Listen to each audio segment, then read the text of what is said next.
over the last several months, I have reviewed each and every Anti-Federalist paper written by Brutus, the Essays of Brutus, who again is probably Robert Yates. And these were published, as I've mentioned recently, between October of 1787 and March of 1788. And Brutus and the Federalists are having this Lennon-McCartney style battle in the papers of New York City, arguing for and against the United States Constitution. Now, as I said, I've reviewed each of these independently, but this last paper was kind of a summary, so I'm going to very quickly here go through what each paper's main focus was, just to give you a general overview of what the Essays of Brutus really encompassed.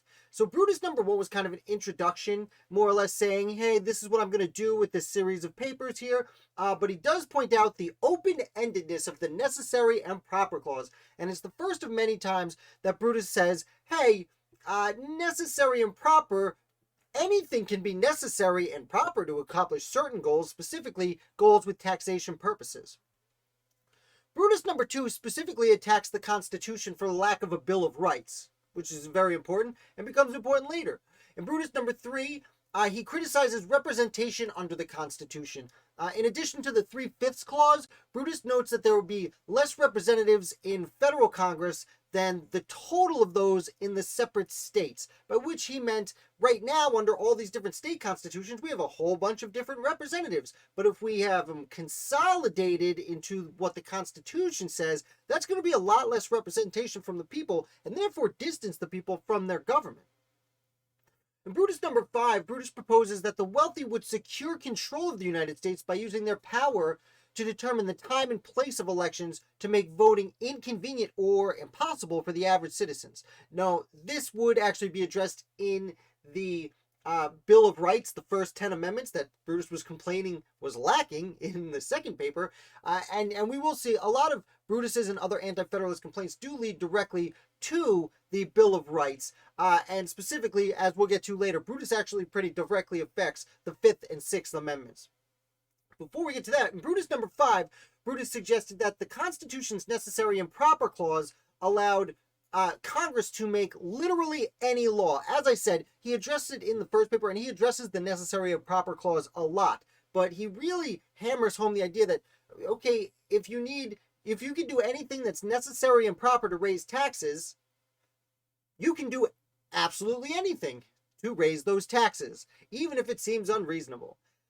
Continuing with this topic, in Brutus Number 6, Brutus, who again was probably Robert Yates, who left the Constitutional Convention, we're not entirely sure, but probably Robert Yates, in Number 6, he predicts that the unlimited power of taxation would put Congress in a position to tax the states out of existence, because they can just put taxes on anything and everything and keep taxing. So not only the people, but the states themselves couldn't keep up because there'd be no money left for the states to tax from the people. In Brutus Number 7, Brutus goes on to detail how to define the limits on Congress's power of taxation. In previous papers, he had stated what was wrong with the power of taxation, but in Number 7, he just goes on to define limits. He says, this isn't the worst thing in the world, it's just open-ended. We need to rein it in a little bit, and he very specifically outlines how he would go about doing that. In Essay Number 8, Brutus criticizes the Constitution's ability to raise standing armies and procure a national debt. Oftentimes, we look back at the American Revolution and think that they hated standing armies and may not have liked a national debt.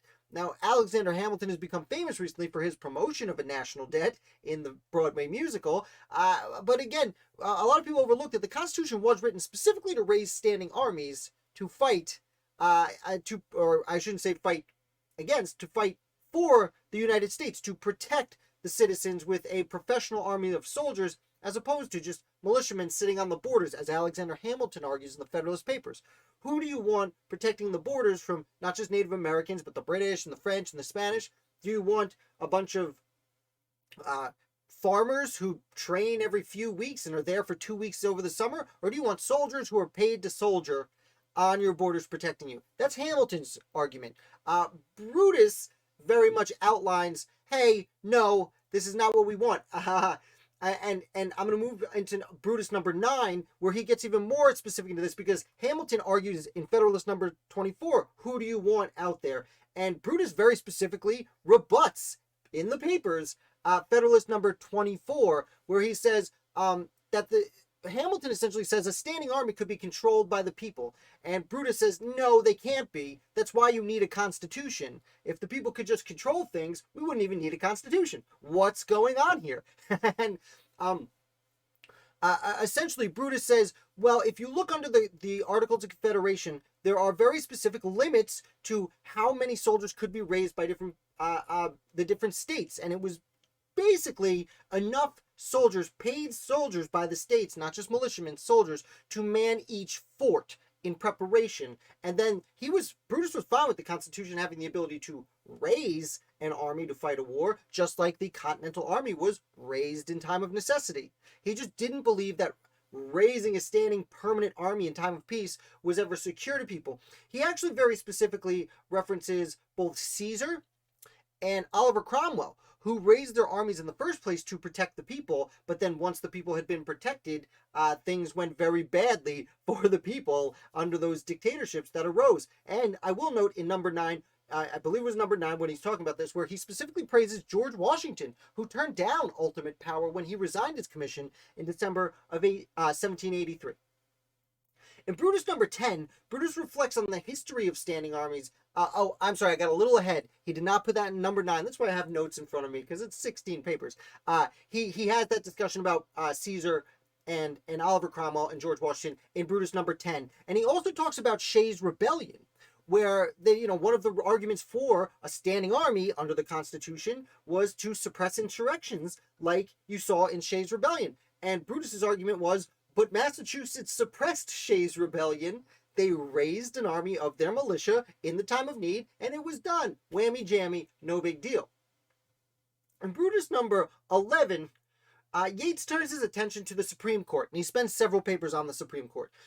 In number 11, he specifically addresses the concern that judges can determine the spirit of the Constitution as opposed to simply interpreting the text itself. Traditionally, in most situations, judges could just, this is what the law says.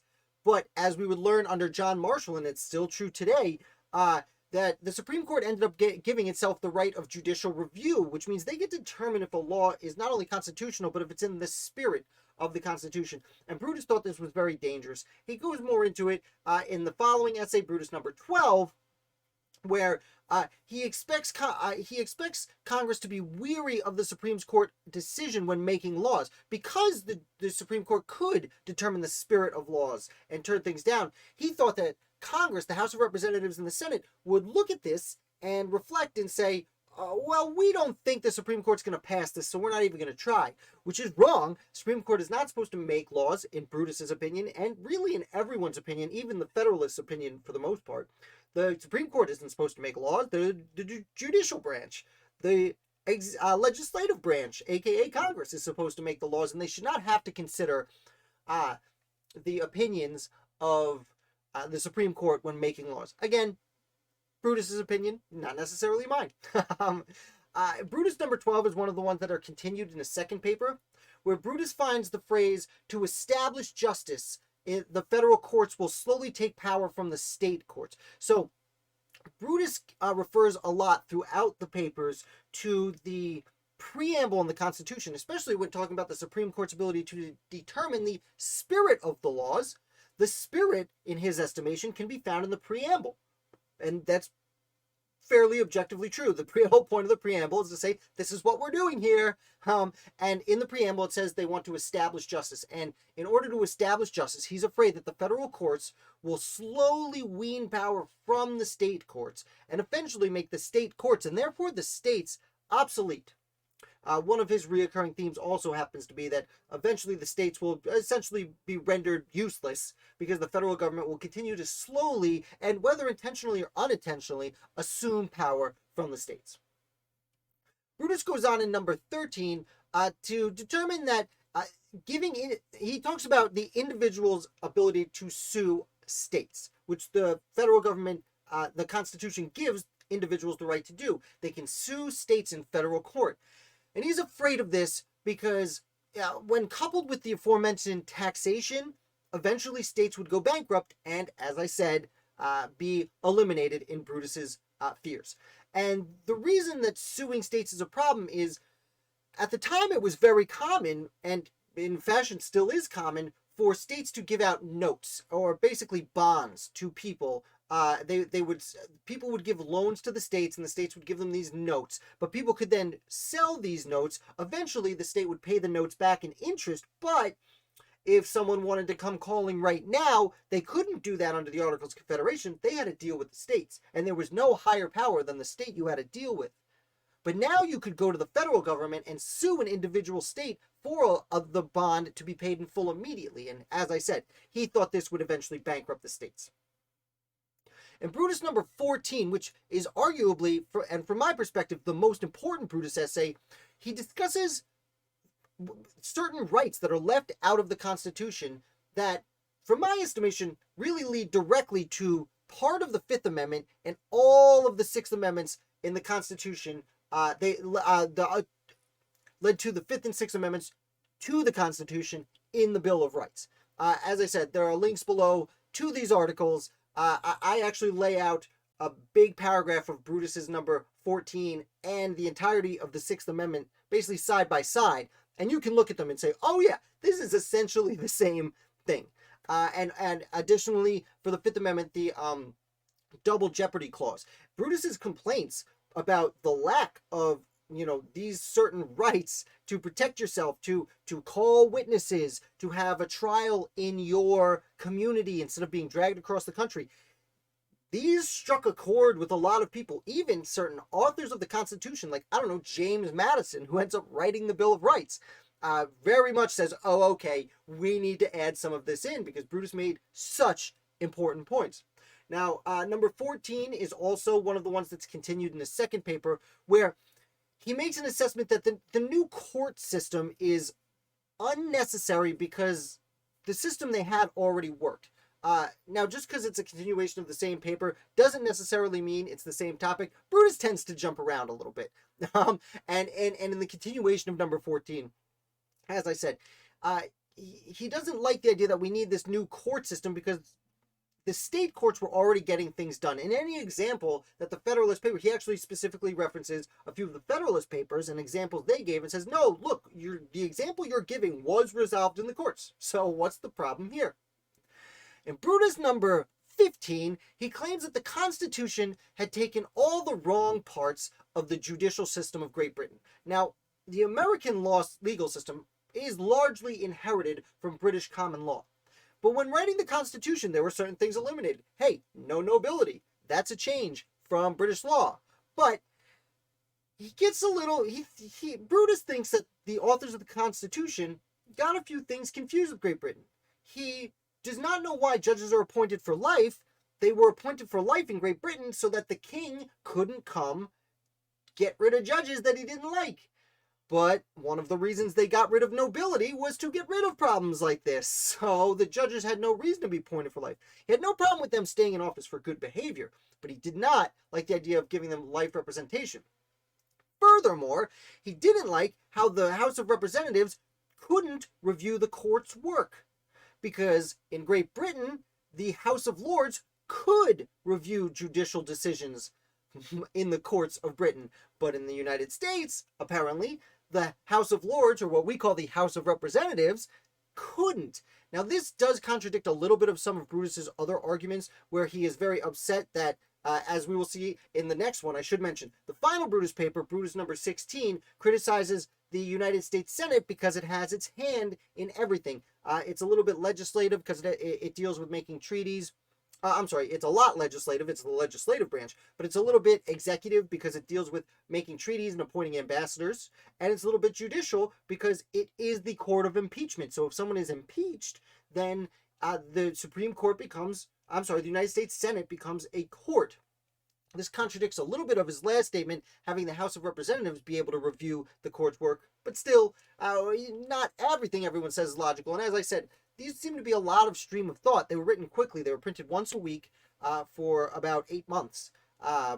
And that's that. Brutus number 8, Brutus number 16 ends kind of abruptly. It says, we'll be back to talk more about the Senate next time. And then there is no next time. He just stops printing it.